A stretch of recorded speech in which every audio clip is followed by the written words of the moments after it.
Lesotho is one of the most mountainous countries on earth, and the whole country is at a high altitude.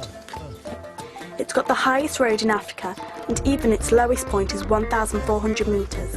That's even higher than Mount Snowdon in Wales. The mountains have a real effect on the weather, which is often very hot and sunny, getting up to about 40 degrees C.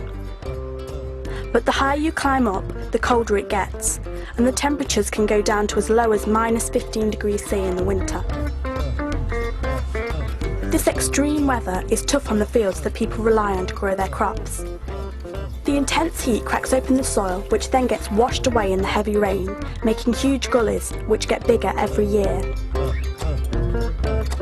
But many families in Lesotho are too poor to buy food, and so they have to grow their own food on these small plots of land.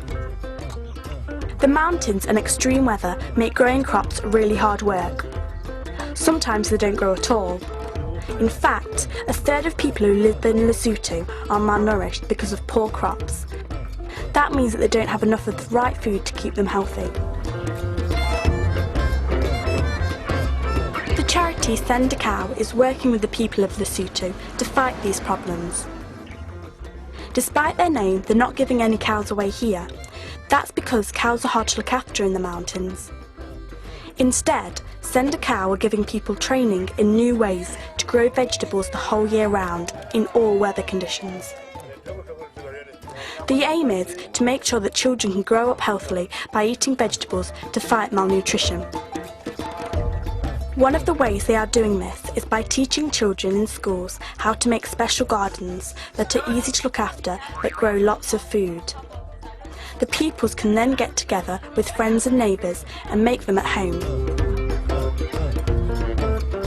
These special gardens are called Keyhole gardens, called that because you can see a keyhole shape from above. Hi, this is Hoto Mapepesa. I am the team leader to the Send a Cow Lesotho program. We are here to come and teach some school children about a special kind of garden which is called the Keyhole garden. Today, Marija Primary School are going to build one so that they can provide some extra vegetables for their school lunch. To make a keyhole garden, you need manure with nitrates in it to help things grow, straw to trap air and moisture for the roots, rusty cans to provide iron, ash to give the plants potassium, sticks to build the basket for the middle, soil for the plants to grow in, and lots of stones to build the walls. They're going to put it somewhere in the school grounds that gets lots of sunlight and is easy to get to with their wastewater. First, they measure it all out and dig the space. The diameter of the garden should be the same as a child's arm span, so that they can reach in and get to all the vegetables. Next, they lay out the shape of the garden in stones, making sure that it has a keyhole shape with a path to get to the middle. They found the stones on the hillside, but you can use anything local, like some old bricks or blocks. Then they build the basket that goes in the middle of the garden. The basket is very important as it's where you can top up the garden with wastewater from washing up and compost from vegetable scraps. It's a bit like the garden's fuel tank.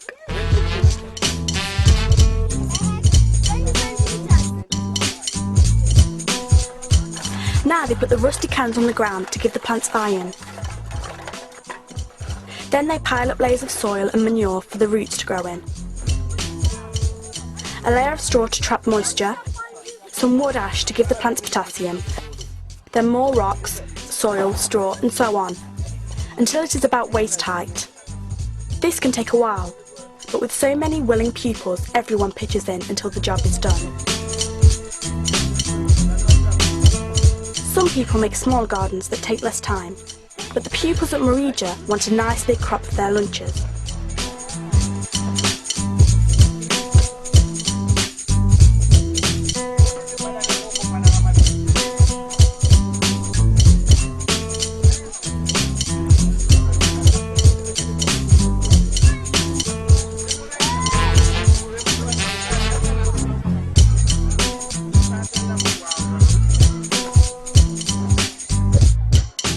So now they have finished making it, they sow the seeds and water them, ready for the vegetables to grow.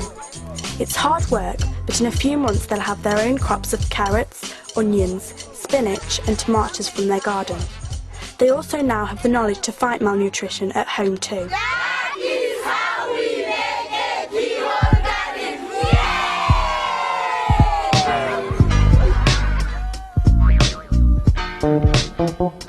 Yay!